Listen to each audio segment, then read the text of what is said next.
মাছ মাংস ডিম কিছুই লাগবে না যদি সাথে এরকম একটা রেসিপি থাকে। পনিরের এই রেসিপিটা না বানালে তোমরা নিজেরাও বুঝতে পারবে না পনির দিয়ে নিরামিষে এত সুন্দর রেসিপি হতে পারে। এই রেসিপিটা বানাতে গেলে একটা গুঁড়ো মশলা তৈরি করতে হয়, আর এই রেসিপির পুরো টেস্টটা নির্ভর করে দেখতে গেলে সেই গুঁড়ো মশলাটার উপরে। চলো এবার রেসিপিটা শুরু করা যাক। এই রেসিপিটা বানানোর জন্য প্রথমে আমি 200 গ্রাম পনিরকে একটু ছোট ছোট টুকরো করে কেটে নিলাম। অন্যদিকে কড়াইয়ের মধ্যে নিচ্ছি 1 চামচ গাওয়া ঘি। তোমরা চাইলে পুরো রান্নাটা গাওয়া ঘি দিয়ে করতে পারো, আবার চাইলে সাদা তেল গাওয়া ঘি মিশিয়েও করতে পারো। ঘিটা খুব ভালো করে গরম হলে পনিরগুলোকে দিয়ে মিডিয়াম টু লো ফ্লেমে খুব ভালো করে এপিটোপিট একটু লাল লাল করে ভেজে নেবে। আর অনেকেই হয়তো ভাবো যে পনির ভাজলে পনিরটা পরবর্তীতে খেতে খুব শক্ত লাগে, একদম ভালো লাগে না। কিন্তু পনির ভাজার সাথে সাথে অল্প একটু নুন আর জলের মধ্যে যদি পনিরটাকে 10 মিনিটের জন্য ভিজিয়ে রেখে দেওয়া হয় তাহলে পনিরগুলো কিন্তু ভীষণই নরম থাকে, কোনো শক্ত হওয়ার চান্সই থাকে না। এবার একটা স্মুথ পেস্ট বানাবো, যার জন্য নিয়েছি কয়েকটা কাজু আর কয়েকটা পনিরের টুকরো। এর মধ্যে অল্প একটু জল দিয়ে একদম একটা স্মুথ পেস্ট তৈরি করে নেব। এই পেস্টটা তো রেডি হয়ে গিয়েছে, তো চলো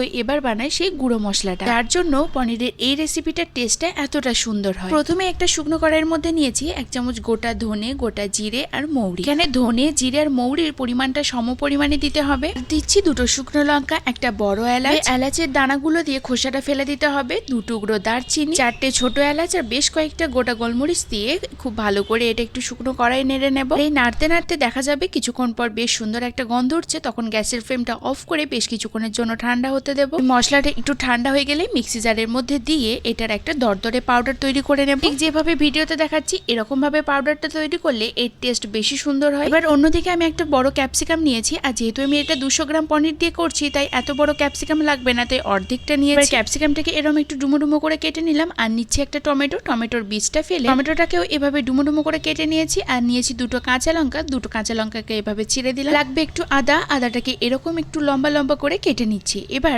কড়াইয়ে অল্প একটু সাদা তেল দিয়ে এই সব সবজিগুলোকে দিয়ে 2 মিনিটের জন্য ভেজে নেব, যাতে অতিরিক্ত ভাজার ফলে টমেটো গলে না যায় সেদিকে খেয়াল রাখতে হবে। তো সবজিগুলো ভাজা হয়ে গেলে তুলে রেখে দিয়েছি। এবার ওই কড়াইয়ের মধ্যে অল্প একটু সাদা তেল দিয়ে তার মধ্যে একটা তেজপাতা দিয়েছি, দিচ্ছি 1 চামচ আদার পেস্ট। এবার এটা একটু কষিয়ে নেব যতক্ষণ না আদার কাঁচা গন্ধটা চলে যায়। আদার কাঁচা গন্ধটা চলে গেলে এবার এর মধ্যে কাজু আর পনিরের যে পেস্টটা ছিল সেই পেস্টটা দিলাম। এবার ওই বাটিতেই অল্প একটু জল নিয়ে সেই বাটি ধোয়া জলটাও দিয়ে দিলাম। এবার বেশ কিছুক্ষণের জন্য মিডিয়াম টু লো ফ্লেমে মশলাটাকে কষাতে শুরু করব। মশলাটাকে কন্টিনিউ নেড়ে যেতে হবে, নাহলে তলাটা লেগে যেতে পারে। আর এই মশলা থেকে যখন তেল ছাড়তে শুরু করে দেবে তখন এর মধ্যে দিয়ে দিচ্ছি বেশ খানিকটা পরিমাণে ফ্যাটানো টক দই। টক দইটা দেওয়ার সময় আমি গ্যাসের ফ্লেমটা অফ করে দিয়েছিলাম। দইটা মশলার সাথে খুব ভালো করে মিক্সড করে গ্যাসের ফ্লেমটা লো ফ্লেমে রেখে এর মধ্যে দিয়ে দেবো স্বাদ মতো নুন আর চিনি। খুব ভালো করে মিক্সড করে দিচ্ছি। এবার আগে থেকে ভেজে রাখা যে টমেটো, ক্যাপসিকাম, কাঁচা লঙ্কার আদা ভাজাটা ছিল সেটা দিয়ে দিলাম এবং খুব ভালো করে মিক্সড করে নেব। খুব ভালো করে মিক্সড হয়ে গেলে আগে থেকে নুন জলে ভিজিয়ে রাখা পনিরগুলো এর মধ্যে দিয়ে দেব। পনিরটা যেহেতু নুন জলে ভেজানো ছিল তাই খুব ভালো করে জলটা ঝরিয়ে তারপরে এই গ্রেভির মধ্যে দিতে হবে। এবার 1 মিনিটের জন্য পনিরটা গ্রেভির সাথে ফুটিয়ে নেব। তারপর আগে থেকে তৈরি করে রাখা যে মশলাটা ছিল সেই গুঁড়ো মশলাটার মধ্যে দিয়ে ভালো করে মিক্সড করে নেব। আর এই গুঁড়ো মশলা দেওয়ার সাথে সাথে এটার কালার, সেন্ট দুটোই চেঞ্জ হয়ে যায়। এবার বেশ কিছুক্ষণের জন্য এই মশলাটা দেওয়ার পর ফুটিয়ে নেব। তবে তোমরা যদি একটু বেশি গ্রেভি চাও সেক্ষেত্রে অল্প একটু গরম জলের মধ্যে অ্যাড করতে পারো এই সময়। এই রেসিপিটার এরকম একটু গাঢ় গ্রেভি ভালো লাগে। মশলাটা দেওয়ার পর লো ফ্লেমে 1 মিনিটের জন্য ফুটিয়ে সবশেষে অল্প একটু গাওয়া ঘি দিয়ে মিক্সড করলে রেডি হয়ে যাবে আমাদের পনির ইয়াখনি।